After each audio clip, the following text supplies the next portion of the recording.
terrain pour le petit match qui nous attend. Donc j'espère que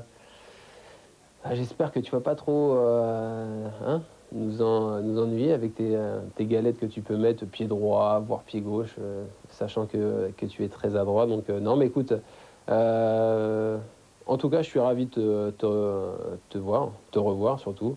Et puis bon, bah, après, place à la sélection. Voilà, je t'embrasse, à bientôt. Willy, c'est le grand rendez-vous, ce 8e de finale de la Ligue des Champions. Oui, bah, c'est certainement le rendez-vous qui va conditionner la fin de saison. Et c'est vrai que de jouer Arsenal, on va dire, c'était pas, on n'avait pas forcément de préférence avec le Bayern, mais c'est vrai que ça sera spécial avec les Français. Les Français de chaque côté, hein, entre Lisa sûr. et vous au Bayern, et puis toute la troupe d'Arsène Wenger du côté d'Arsenal. Mais il n'aura pas de chance d'ailleurs, Robert, parce que bon, que ça soit d'un côté ou de l'autre, il aura des joueurs qui le connaissent bien et ça risque d'être difficile pour lui. Et qui le surveilleront.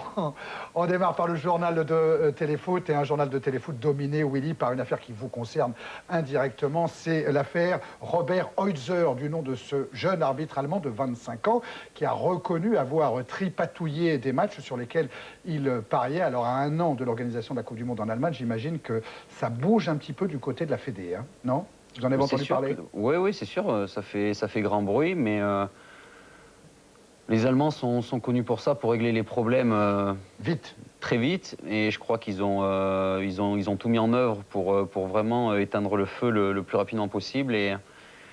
Et surtout pour que personne ne pense que ça peut être général. C'est un cas isolé, il ne faut pas non plus en faire une généralité. 2,5 millions de bracelets comme celui-ci, blanc et noir, qui seront vendus dans toute l'Europe à partir du 6 février au prix de 2 €. Toutes les recettes seront versées à une fondation belge, la fondation du roi Baudouin. En plus, Thierry Henry devrait être nommé très prochainement ambassadeur contre le racisme par le président de la FIFA, Sepp Blatter. C'est bien hein, que les footballeurs s'engagent également dans les combats de la société civile. C'est votre cas également, Willy, avec la bande à Lilian. L'objet de la bande à Lilian? L'objet, c'est aider toutes les personnes atteintes d'autisme, et à travers on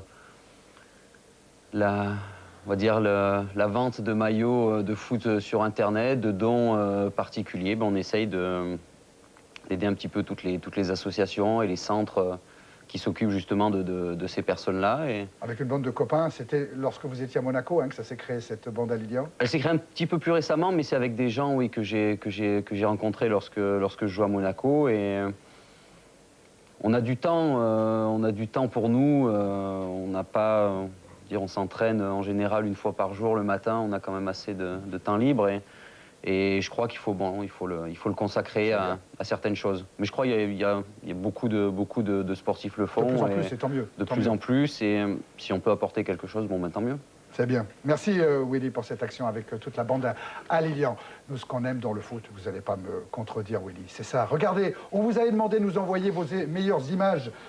Si vous voulez vous tourner en train de jouer au foot, si vous trouvez sur Internet des images incroyables, n'hésitez pas à nous les faire parvenir sur téléfoot.fr. Il y en a quelques-uns qui manient bien le cuir, hein, comme on dit. Willy, il y en a qui sont habiles. Hein. Oui. C'est joli, hein. Oui. Votre pays d'adoption, vous êtes au Bayern Munich depuis l'an 2000, 2 titres de champion et puis une victoire en Ligue des Champions. C'était en 2001. On va vous voir, Didier Froli va vous montrer votre médaille autour du cou. C'était à San Siro contre Valence après une séance de tir au but. Le Bayern, c'est évidemment un des plus grands clubs européens en termes de palmarès. Nicolas Anelka ne joue plus en Angleterre, ne joue plus à Manchester City. On parle de son transfert pour le club turc de Fenerbahçe. D'après nos informations, c'est en bonne voie, mais comme d'habitude, tout se jouera à la fin de la limite des transferts dans la nuit du 31 au 1er février. Anelka Fenerbahçe, vous dites bravo, bien joué Nico, ou c'est dommage?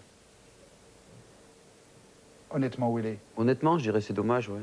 Je dirais c'est dommage parce qu'il a été victime de son passé et je pense qu'il aurait vraiment pu trouver un club à son niveau en Europe occidentale et je trouve dommage d'aller s'expatrier en Turquie. Le championnat turc est certainement très bon, mais pour lui, pour la suite de sa carrière, je pense pas que ce soit le meilleur des tremplins.